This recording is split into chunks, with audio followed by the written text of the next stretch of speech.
How everybody doing this afternoon? I'd like to welcome you to Master Lock, right here, Milwaukee, Wisconsin, right here on 32nd and Center. My name is DeAndre Jackson, UAW, Local 469. Born and raised right here in Milwaukee. I worked here at Master Lock a little under 5 years, currently working in the combination locks department behind you, and now I'm working towards electrical apprenticeship, going to school for it.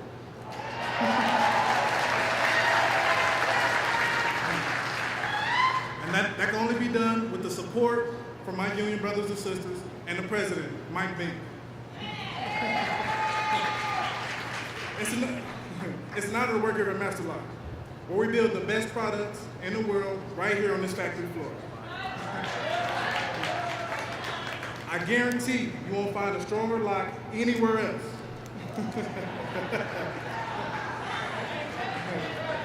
Working side by side with men and women every day who no longer come to work to build locks, who now come to work to change the world.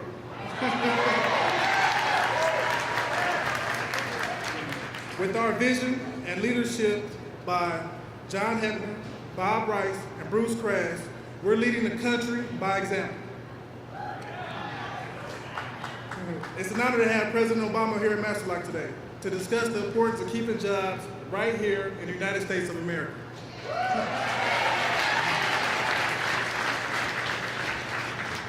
We have the right formula, we have the right ingredients, and we have the right recipe to bring jobs back to this plant and to this country.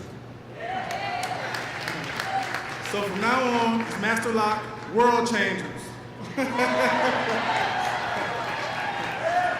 With that, join me in welcoming our president, Barack Obama.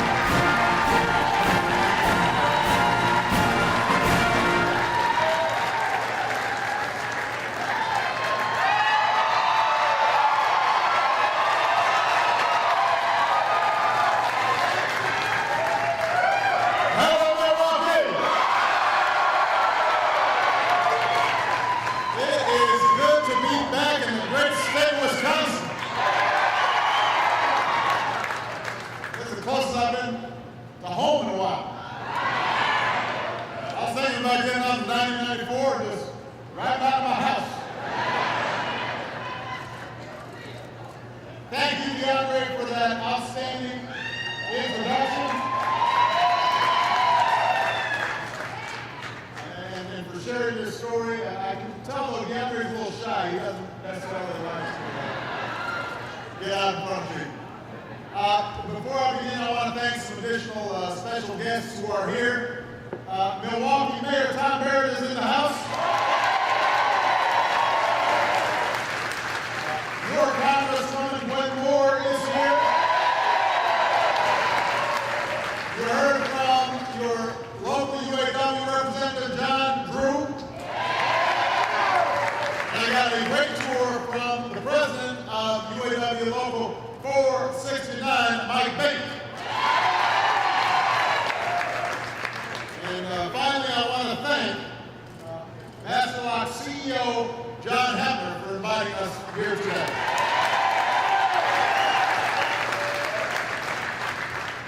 It is wonderful to be at Master Lock. I have to say, though, it brought back some memories. You know, I was thinking about my gym locker in high school. And, you know, if you go into the boys' locker room in high school, sometimes it's a little powerful, the odor in there. So I was thinking about the fact that we weren't washing our stuff enough.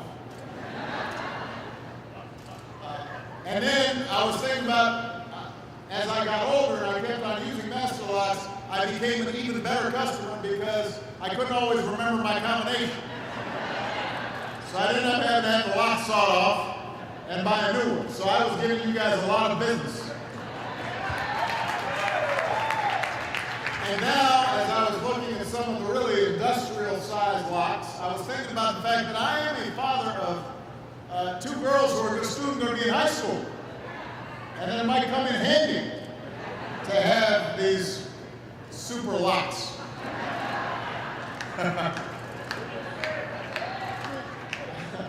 For now, I'm just counting on the fact that when they go to school, they're met with guns with them. So.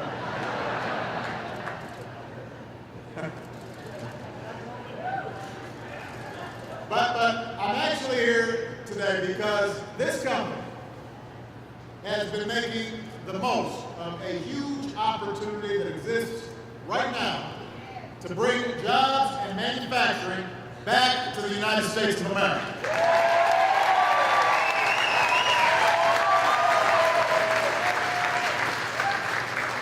I talked about this during the State of the Union. Over the last few decades, revolutions in technology have made a lot of businesses more efficient and more productive, and that's a great thing. It means you generally have a better choice of products, you get better prices, but as some of you know, technology has also made a lot of jobs obsolete. And it's allowed companies to set up shop and hire workers almost anywhere in the world where there's an internet connection. You can produce things that previously you could only produce here in the United States. So the result has been a pretty painful process for a lot of families and for a lot of communities, especially here in the Midwest. Too many factories where people thought they'd retire suddenly left town. Too many jobs that provided a decent living got shipped overseas. And now the hard truth is, a lot of those jobs are not going to come back.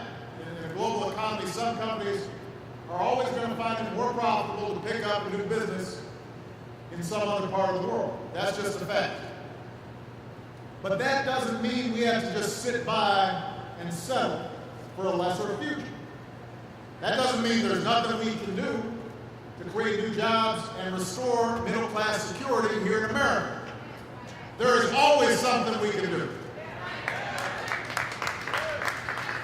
For starters, I'm glad to see that Congress seems to be on the way of making progress on extending the payroll tax cuts so taxes don't go up on all of you at $160 million America.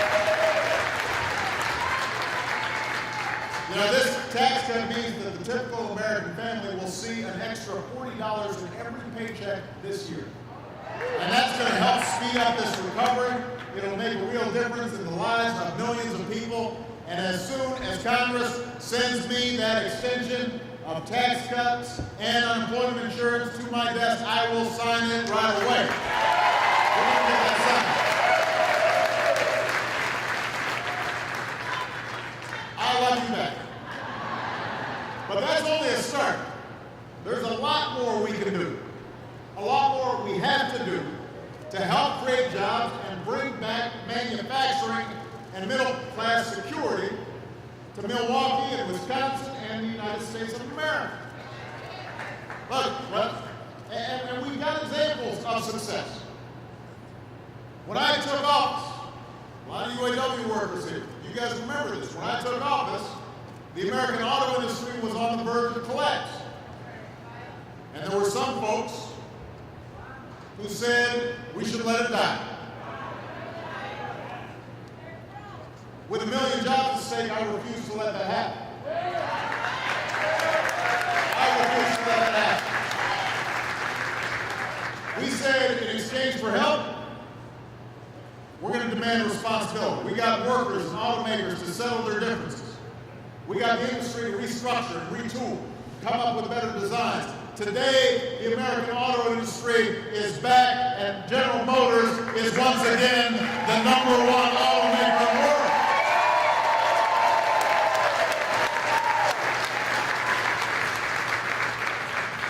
Chrysler's grown faster in the U.S. than any major car company. Ford is investing billions in U.S. plants and equipment and factories. And altogether, over the past 2 years, the entire industry has added nearly 160,000 jobs. Well-paying jobs. What's happening in Detroit can happen in other industries.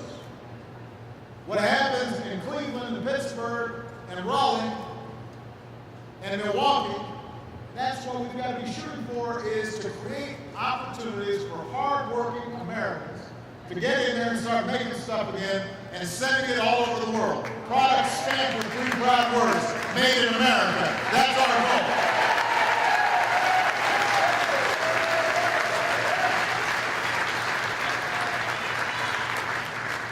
And that's what's happening right here in Master Lock, because of you. Over the last few years, it's become more expensive to do business in countries like China. Meanwhile, American workers, we've become even more productive.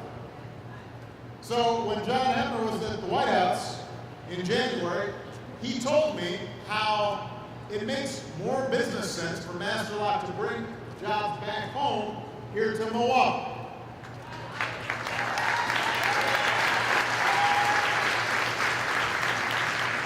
And today, for the first time in 15 years, this plant is running at full capacity. And that's an example of what happens when unions and employers work together to create good jobs.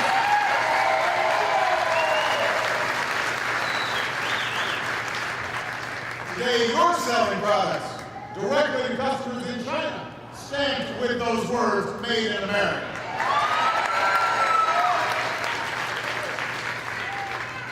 And the good news is this is starting to happen around the country. For the first time since 1990, American manufacturers are creating new jobs.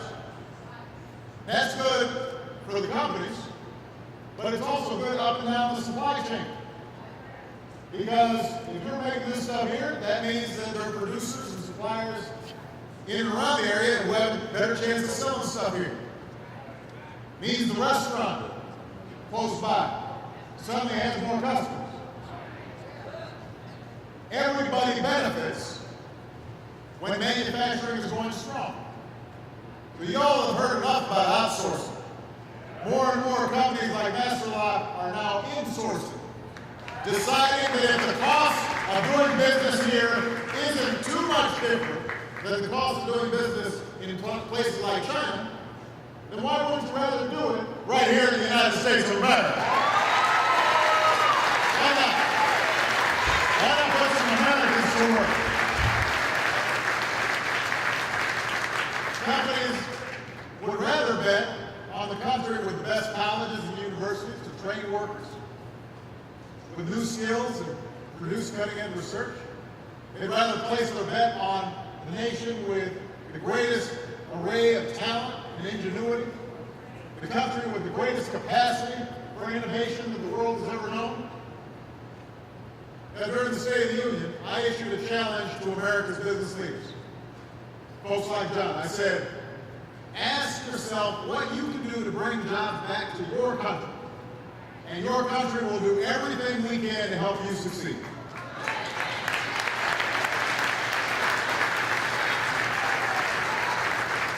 And since then, a number of companies, large and small, domestic, but also even some foreign companies, have said they now plan to open new facilities and create new jobs right here in America, which is still the largest market on earth.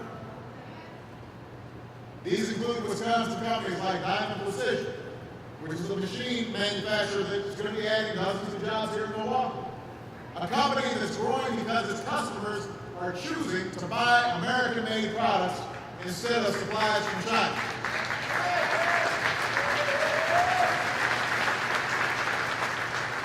There's a company called Collaborative Consulting, an information technology company that wants to open a new call center here in Wausau. And across the nation, there are well-known companies like Caterpillar that are planning to bring jobs back home.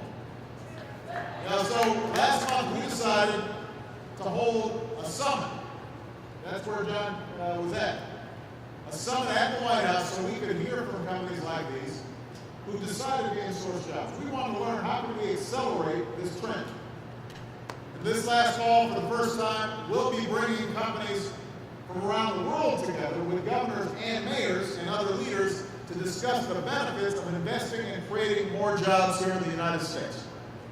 So our job as a nation is to do everything we can to make the decision to insource more attractive for more companies. That's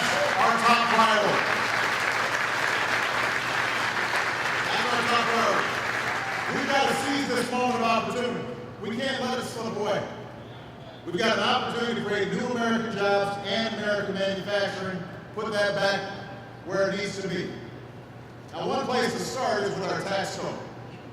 I talked about this a little bit at the State of the Union. Right now, companies get tax breaks for moving jobs and profits overseas. They're taking deductions for the expenses of moving out of the United States. Meanwhile, companies that are doing the right thing and choosing to stay here, they get hit with one of the highest tax rates in the world. That doesn't make sense. Everybody knows it doesn't make sense.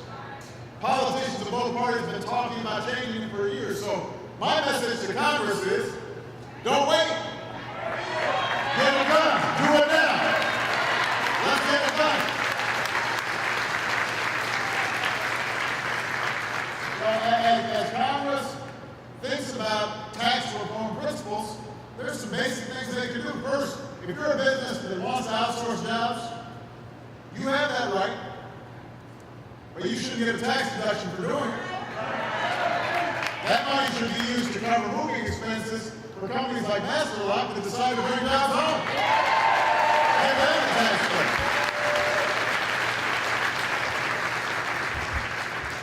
Second of all, no American company should be able to avoid paying its fair share of taxes by moving jobs and profits overseas. So we said from now on, every multinational company should have to pay a basic minimum tax. And every penny should go towards lowering taxes for companies that choose to stay and hire here in the United States of America.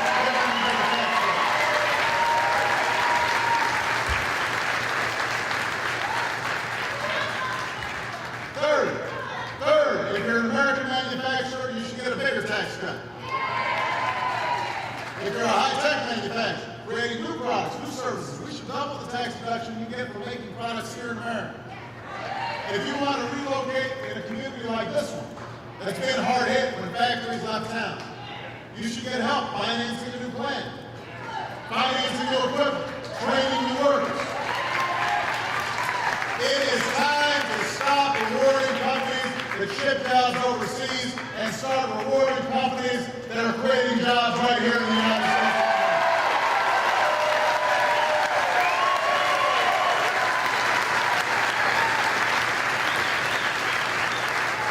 And this Congress should send me these tax reforms right now. I will sign them right away. Right now.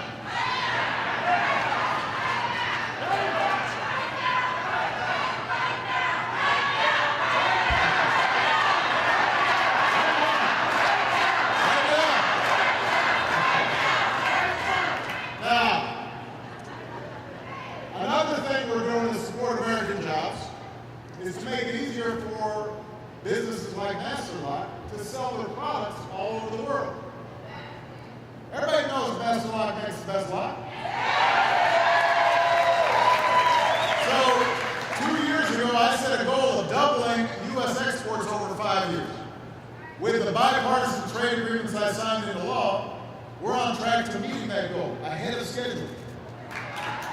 Pretty soon, there are going to be millions of new customers for American goods in places like Panama, Colombia, and South Korea. I want new cars on the streets of Seoul, South Korea, imported from Detroit and Toledo and Milwaukee.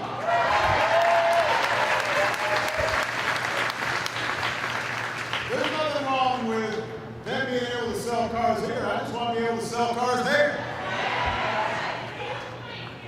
Even playing field is what we want.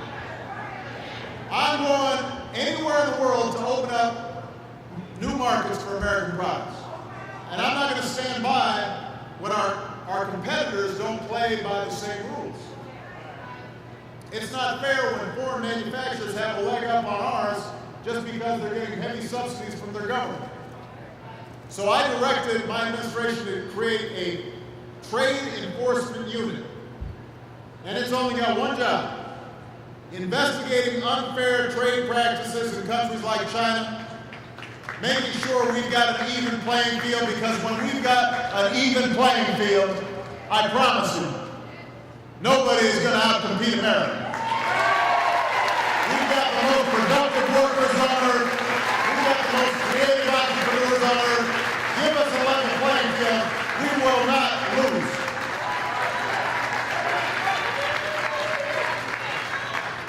Now, part of creating that level playing field is also making sure that American workers have the skills that today's jobs require. And DeAndre talked about how even though he's working, he's still going back to school. I know that Master Lock's decision to create even more jobs here in Milwaukee, in part is going to depend, this is part of something that John raised when we were at our meeting. It's going to depend on finding enough workers with the right training. You know, I had a chance to meet one of your co-workers, Eric. Where's the person? Is Eric here? There he is right there. So Eric and I were talking. Been a die maker for a long time. He's older than he looks. Although we were comparing the gray in his beard to the gray on my head. But he was pointing out that he's actually been able to help make the machinery that he works on more efficient, which is making the company able to do more because it's not lying idle when certain orders aren't coming in. But that's an accumulation of experience that he's had over a couple of decades. Now, not everybody is going to have all that experience, but the question is, can we make sure if they haven't already been working in this job, can they get that kind of training even before they're hired here at Master Lock so that they can provide that same value added across the board? That's what's going to separate the companies that succeed from the companies that don't, is how skilled and talented the workers are and whether management is listening to the workers. Because that's important. Part of what allowed Eric to be successful is somebody, his supervisor, said, hey, this guy's got pretty good ideas. So that's why it's so important for the companies investing in training programs and partnering with nearby community colleges to help design courses and curriculums so that when workers show up, they're already ready to hit the ground running. That's why I've asked Congress to join me in a national commitment to train 2 million American workers with skills that will lead directly to a job. We need to give more community colleges the resources they need to become community career centers, places that teach people the skills that businesses like Master Lock are looking for right now. Right now. There are jobs from data management to high-tech manufacturing that right now are open. And we've got a lot of folks out of work, but we've got to match up the folks who are out of work with the jobs. And sometimes the businesses may not be able to afford to train that person on the job. So let's have the community college help get the training. At a time when so many Americans are out of work, there should not be any job openings. Because every single job opening that comes up, somebody should be able to say, I want that job. And I'm prepared and skilled to get it. We're still recovering from one of the worst economic crises in 3 generations. And I'm not going to lie to you guys, you know it, we've still got a long way to go before everyone who wants a job can find it. I'm sure that if we travel all around here, there are a lot of folks who want work and can't find it. And you know, when you're out of work, that wears on you. It's not just the income. It has to do with your sense of place and your sense of dignity and your ability to support your family and the pride that you take in making a good product. That's part of what America's always been about.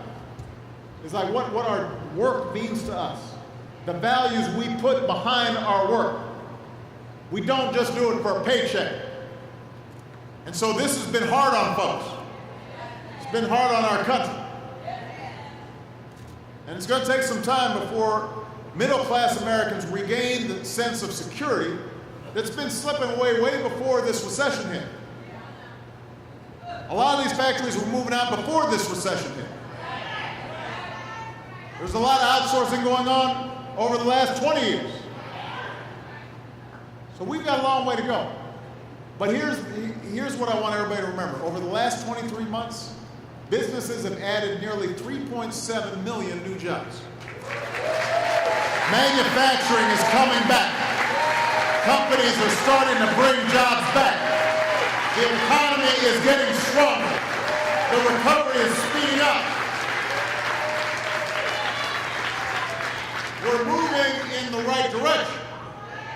And now we have to do everything in our power to keep our foot on the gas. And the last thing we can afford to do is go back to the same policies that got us into this mess. Milwaukee, we are not going back to an economy that's weakened by outsourcing and bad debt, phony financial profits. We need an economy that is built to last, that is built on American manufacturing and American know-how and American-made energy and skills for American workers and the renewal of American values of hard work and fair play and shared responsibility. That's what we're about. That's what we're about. And let me say this. These are not Democratic values or Republican values. These are American values. They have seen us through the most difficult challenges, through war and depressions and civil strife. But we've always come out on the other side stronger than we were before. We don't give up. This country does not give up. And we make sure that everybody is brought along. We don't leave people behind. We look out for one another. We reach out to one another. We are going for new opportunities, but we pull each other up. That's who we are. If we work together with common purpose, if we pull together with common effort, I've got no doubt we will rebuild this economy so it lasts. We're going to create more success stories like Master Lock, and we will remind the world just why it is the United States is the greatest nation on earth. Thank you, everybody. God bless you. God bless America.